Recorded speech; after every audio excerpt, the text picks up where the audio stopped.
साहिबा, बालों के आपके पास बहुत सारी ख़वातीन आती होंगी और कहती होंगी जी हमारे बाल ख़राब हो गए, 4 साल पहले जितने हेल्दी बाल थे अब वैसे नहीं रहे।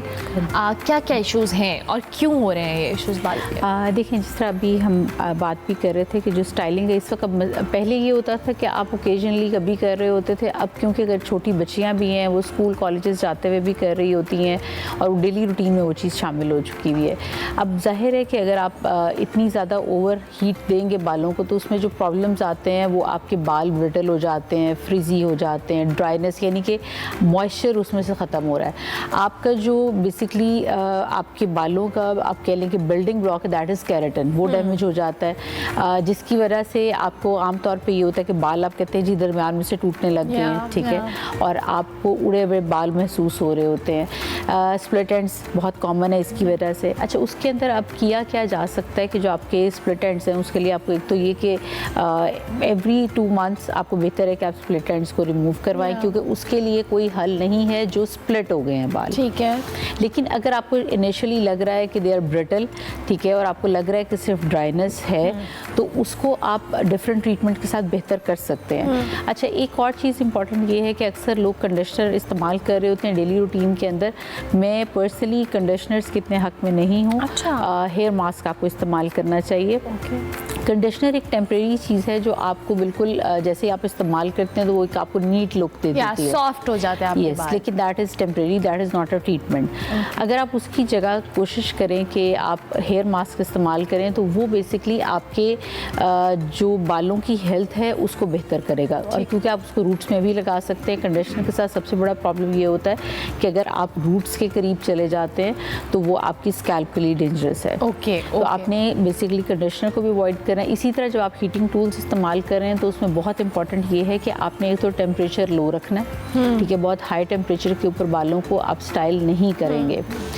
दूसरा सबसे इम्पॉर्टेंट ये है कि आपने, अब तो बहुत हर बंदे के पास, मेरा नहीं ख्याल है कोई इतनी मुश्किल चीज़ है या कोई एक्सपेंसिव है, क्योंकि if you can afford a heating device या आप कोई भी स्टाइलिंग टूल कर सकते हैं इस्तेमाल, तो फिर आपके लिए प्रोटेक्टिंग सीरम को भी लेना कोई इतना मुश्किल नहीं है। वो बहुत ज़रूरी है क्योंकि उसके अंदर बेसिकली डिफरेंट ऐसे सिलिकॉन्स वगैरह ऐड किए जाते हैं जो आपके जो बाल है, जो शैफ्ट्स हैं, उनको वो बेसिकली लॉक कर देते हैं, तो आपके बालों तक डैमेज उस तरह पहुंच नहीं पाता। ठीक है। अगर आप वो इस्तेमाल कर रहे हैं प्रोटेक्टिंग सीरम या स्प्रे और उसके बाद भी आपके बाल ब्रिटल हो रहे हैं या ड्राई हो रहे हैं, that means it's not working for you, you have to change it. Okay, ठीक है। अगर वो हो रहा हो, इस्तेमाल हो रहा हो या अच्छा है आपके बालों की हेल्थ के लिए, तो फिर उससे दोबारा प्रॉब्लम नहीं होती है। ठीक है। अच्छा डॉक्टर साहब, अब प्रोडक्ट्स का इस्तेमाल, हमारे यहाँ shampoos over the counter available हैं, हमारे पास इतनी सारी वैरायटी है, हमें आइडिया नहीं है कि हमारे बालों के टेक्सचर पे कौन सा शैम्पू, मास्क या आप जो हीट प्रोटेक्टेंट कह रही हैं सूट करता है,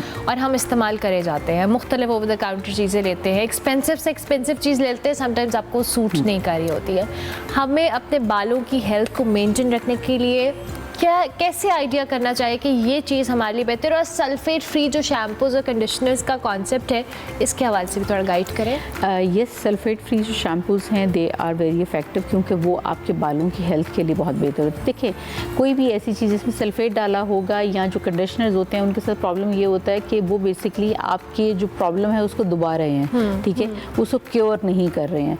जिस तरह आपको इनिशियली आपने कंडीशनर किया या कोई ऐसा शैम्पू इस्तेमाल किया जिसमें सल्फेट है, तो आपको बहुत एकदम बाल स्मूथ लगेंगे, ठीक है, लेकिन वो आपके अंदर से सब कुछ ख़त्म कर रहे हैं। इसी तरह जब हम रिबॉन्डिंग्स वगैरह की बात करते हैं तो उसके अंदर एक बहुत डेंजरस चीज़ है जिसको हम फॉर्मल्डिहाइड कहते हैं, जो बेसिकली मुर्दों को प्रिजर्व करने के लिए लगाई जाती है। तो that is really very dangerous. वो आप ये देख लेना कि एक मुर्दे को लगाई जाने वाली चीज़ है, वो आप लगा रहे हैं बालों पे, तो उसमें से भी जान ख़त्म कर रही है ना, ठीक है। सो राइट। हाँ, तो उसको मैं इतना बिल्कुल, मैं बहुत सख्ती से कहती हूँ कि रिबॉन्डिंग्स की तरफ आपने नहीं जाना, but I am favour of like keratin जो है वो आप करवाएं। लेकिन ये बहुत ज़रूरी है कि आप केराटिन जहाँ से करवा रहे हैं आपको ये उसी वक्त पता चल जाएगा कि अगर आपकी स्ट्रेटनिंग आई है तो इसका मतलब ये है कि आपको रिबॉन्डिंग की गई है, बेसिकली केराटिन नहीं की गई, क्योंकि केराटिन आपका बाल स्ट्रेट नहीं करती, ना कर सकती है। ओके, और ये तो हम सैलून्स पे जाके देखते हैं बाल स्ट्रेट करते हैं, वो कहते हैं हम केराटिन कर रहे हैं आपके बालों में? नहीं, वो यही इंडिकेशन है, क्योंकि केराटिन बेसिकली क्या है, वो आपके ऊपर जो बालों के है वो एक कोटिंग हो जाएगी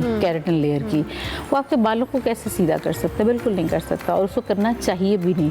अगर उसने कर दिया है तो इसका मतलब ये है कि आपके साथ धोखा हुआ है। Yes. आपके साथ धोखा हुआ है, ये एक बड़ी अच्छा। वैसे आप बहुत सारी खवातीन को, कुछ को तो हेयर फॉल का प्रॉब्लम है, बालचर भी एक चीज़ है जो मैंने अब देखिए बहुत कॉमन हो रही है खवातीन में, एक स्पेसिफिक एरिया से बाल उड़ जाते हैं।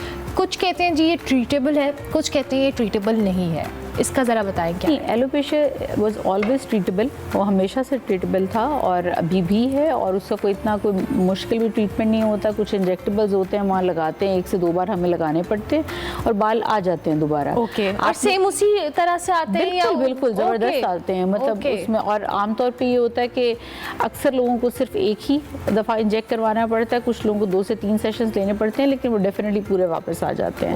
उसमें ऐसी कोई चीज़ नहीं है। और ये क्यों होता है? अक्सर लोगों की इम्यूनिटी लो होने की वजह से ये हो जाता है, और यानी किसी वक्त भी आप किसी वजह से बीमार हुए, आपकी इम्यूनिटी बहुत ज़्यादा लो हो गई। एक तो इसको हम यही कहते हैं कि यूजुअली इसके पीछे कोई स्पेसिफिक रीज़न नहीं होती, लेकिन आमतौर पे या आपकी फैमिली में टेंडेंसी होती है या आपकी इम्यूनिटी लो होने पे होता है। ओके, अच्छा डॉक्टर साहब, वैसे तो किसी डॉक्टर से किसी देसी टोटके के बारे में पूछना या बात करना बड़ा गलत है, बट स्टिल हम खवातीन, इवन मैंने अपने पहले टाइम पे बहुत ज़्यादा देसी टोटकों का इस्तेमाल किया, मुझे लगता है दे आर वेरी इफेक्टिव। कुछ टोटके बहुत अच्छे होते हैं, जैसे अंडा दही का इस्तेमाल है, it's very good for hair.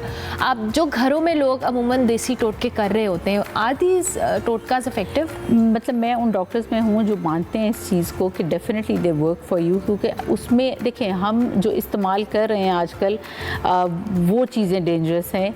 जो नेचुरल सोर्सेज होती हैं वो कभी भी आपको नुकसान नहीं पहुँचाती हैं, ठीक है।